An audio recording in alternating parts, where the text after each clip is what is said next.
نجای وار باش هفته بدم استودین روداوی لهولیر ایرو دوی ماه سیانه داویا هفته پنجشنبه دل بخوین دارم بولتن کنو چنج وارا پیش کشتکم دست پیک سرچه لا روجاني ناخوش جدا خو عفو بك حافظ أسد درگای سوریای با هرمی کردستان کردوا و اما امانمان ببردوام دعم و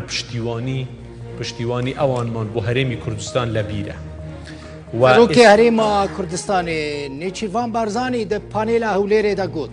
دروژین گلکی خراب ده حافظ اسد آلیکاریا هرما کردستان کر و دوی چاره سریه که سیاسی و آشتیانه جه کریزا سوری را وردیده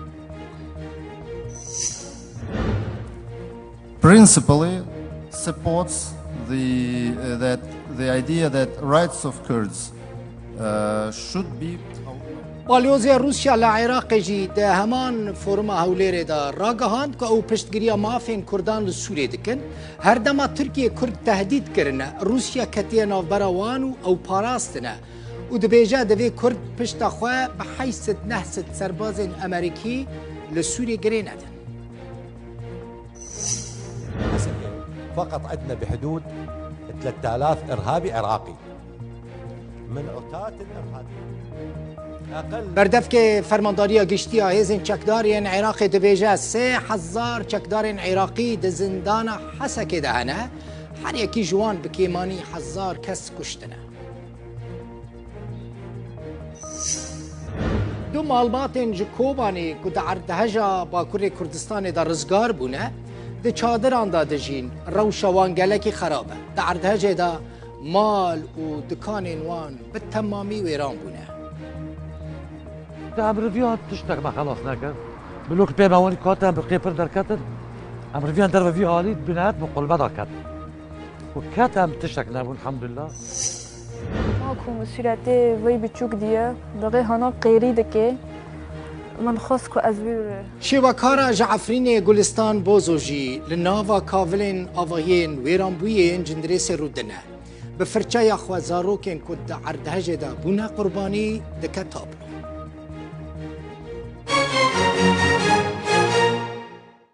سروک نیچروان بارزانی سروک هریما کردستان دبیجه پیوندیه که وان یا دیروکی لگل سوریه هیا دروژن گلکی زحمت گوت سوری آلیکاری هریما کردستان کر سروک نیچروان ایرو ده فرما هولیره ده کو ناوندا لیکولینان یارو داوی بریو دبه او اخافتن پیشکش کر هر وها گوت دروژن نخوشتا سروک سوریه بره حافظ الاسد دری هریما کردستان را وکر و افتشت هر دمه دبیرا خلق هریما کردستان ده دمینه نیچیروان بارزانی دبیجه دوی چاره سریه که آشتیانه جسوری را وردیتن و تجاران او ندوی باوریه دبون که کشه سوری بچکان وره چاره سر کرن سروک نیچیروان دبیجه جدما دست پیکرنا شرده لسوری ده سال 2011 دا او جوه دمه و دخوازن چاره سریه که سیاسی جسوری را وردیتن لبری که آخافتنا سروک نیچیروان بارزانی ورا پیشکش کردن آخافتنا داویه یا فرما هولیره هیا لبشکلی تماشا بکن برنگ لیوش بنالتر بو ناوی دینا بو دینا میران نازم استا اگر لیر ما بیان نه دوای 10 سال پیره بینی موا خوندنی تاو کرده بو خوندنی بالای تاو کرده بو و لیک لپانل کانا لراوند تیبل کانا مودراتور بو هر یەکێک لە ئێوەش دڵنیام لە 10 ساڵی داهاتووە لە شوێنی زۆر باش ئاتان بینمەوە زۆر سوپاستان دەکەم دەستان خۆش بێ و چەپڵەیەک بۆ خۆتان لێن و بەم شێوەیە با ڕسمێ بگرین ئۆکەی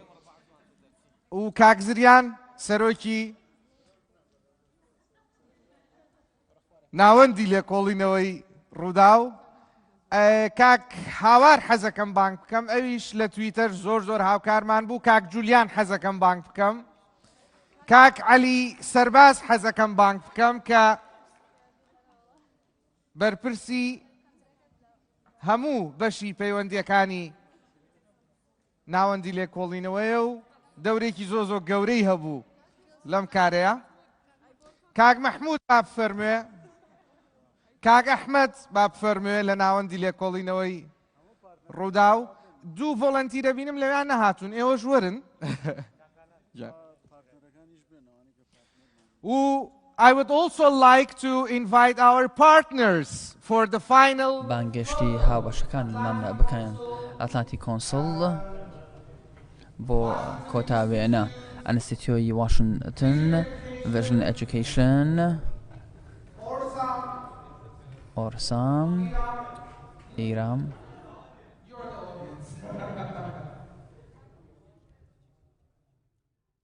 Okay, so 1, 2, yes, 5 laps, everyone. 5-1 lap.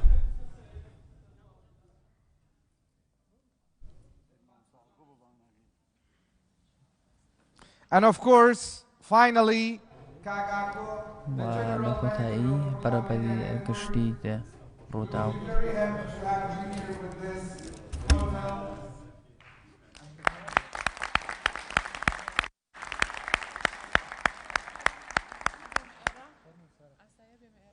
جناب فرمو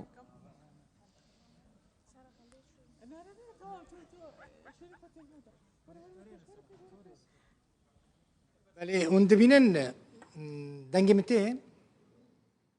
ایرو روژا داویه یا فرما هولیره یا دوگمین یا ناف دولتی کش گلک ولاتان هر واج بشندنین کردستان جی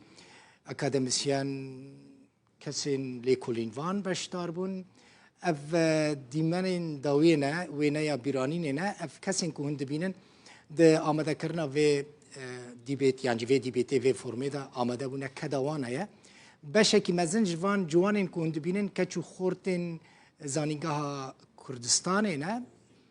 او ده آمده کرنا یعنی ده بره برنا ده خدمتا و فرمه دا بون و گلک کارین باشی کرم براستی کاری که ریکو پیک بو تورا مدیای یا روداویجی ج روجا دست پیکرنا و فرمه و حتی و دقیقو از لگلوه ما با آوه کی زندی رومالا و فرمه کرد گلکی باش براستی گلک هف پیوینین گلکی باشی ما حاضر کرن هونه ده روجین بیداوان هف پیوینین که ما آماده کرنه لسر اکنونین روداوی ببینن بری بچم سالونا کو فرم لی بریوا دچو و دیمنین هری داویه مجوره پیشکش کردن من بحثا چه کربو من بحثا سروک نیچیوان برزانی کربو کو د اخافتنا و فرمه دا بال کشاند بو سر پیوندی نوبر حریم کردستان و سوریه دا تایبتی بحثا حافظ الاسد سروک بری سوریه کرد د اخافتنا سروک نیچیوان تماشا بکن بریرن چه بیشه مسئله اوی که جنابیان باسی سوریا کرد سوریا اوی که لسوریا اما طبعا علاقه کی میجوی من لگل سوریا و براستی دموی هر لیرش بله لروجانی سختیش دا سوریا یارمتی هرمی کردستانی دا و لروجانی ناخوشیش دا خوا عفو بکا حافظ اسد درگای سوریای با هرمی کردستان کرده و امانمان به بردوام دعم و پشتیوانی اوانمان با هرمی کردستان لبیره و استاش به نسبت اما فعلا مسئله سوریا جیاواز نیه لمسئله عراق و دبه حلکیش با مسئله سوریا بدوزره توا و حلکش دبه حلکی آشتیانه به برچاو اما رون بو هر لسالی لأحداث كرويدا زور بداخي شوا بو او همو كارساتاني که بسر سوريا دهات زور پیمان ناخوش بو نگران بوين چونکه ولاته که یکم دراوسي اما بو دو هم وكو عرضم کردن اما لروي ميجوية و علاقه که زور دور و دريجمان لقل سوريا هبو و براستيش يعني با اما لبير خومان نبينه و لهندك كاتي زور زحمت دا سوریا پشتیوانی اما بوا اما اوامان لبیره و لبیرشمان ناچتونو و ببردوامیش اما باسی دکین حلی مشکله لسال 2011 دا اما پیمان وابا دبی سیاسی بی